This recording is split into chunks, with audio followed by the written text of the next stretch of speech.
Do not plant for yourself any tree as an asherim near the slaughter place of Yahweh, your Elohim, or near the altar in some translations. I don't plant no asherim tree near the altar. This doesn't even apply to me.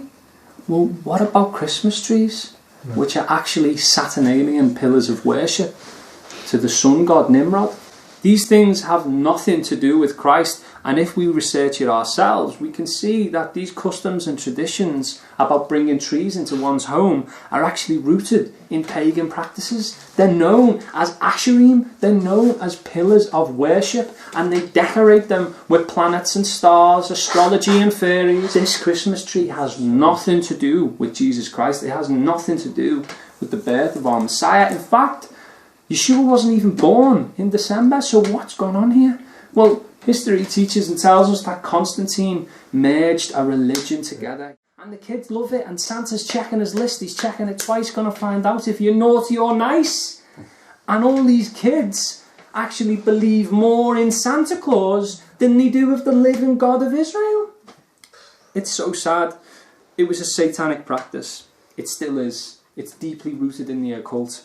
The state of Alabama was the first US state to legalize Christmas in 1836, meaning that there was 200 years in which it was a criminal activity to celebrate such a festival. Oklahoma became the last state to make Christmas legal in 1907.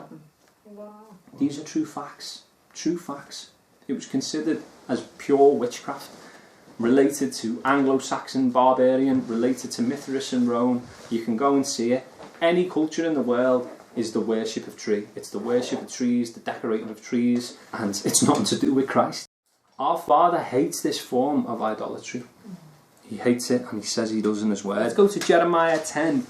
Hear the word which Yahovah speaks to you, O house of Yisrael. Thus said Yahovah, do not learn the way of the nations, and do not be awed by the sign of the heavens, for the nations are awed by them.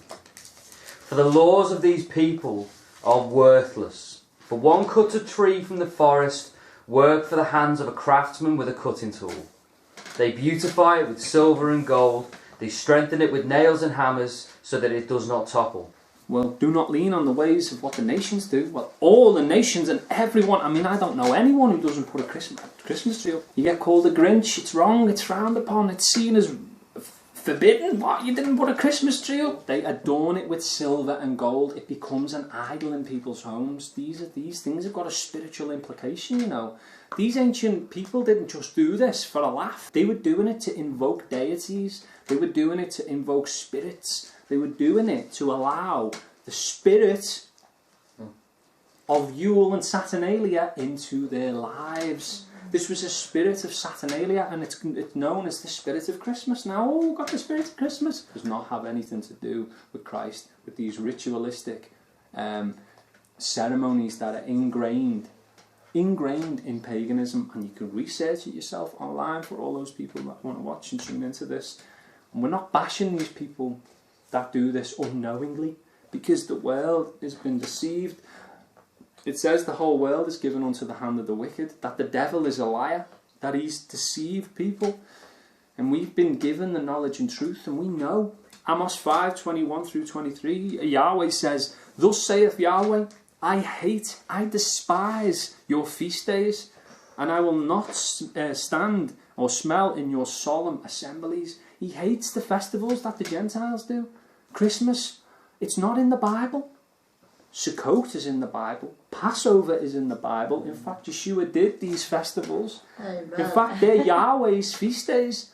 That's what he commands us to do. Not man-made traditions like Ishtar, Easter being a fertility festival.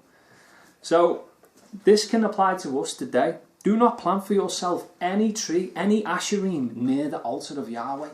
We are called to be the temple of God now. The altar of God, the menorah, all the furnishings exist within us. They are some component of our life. So we are not to plant one of these trees in our own home, where we are the living sacrifice upon the altar ourselves daily.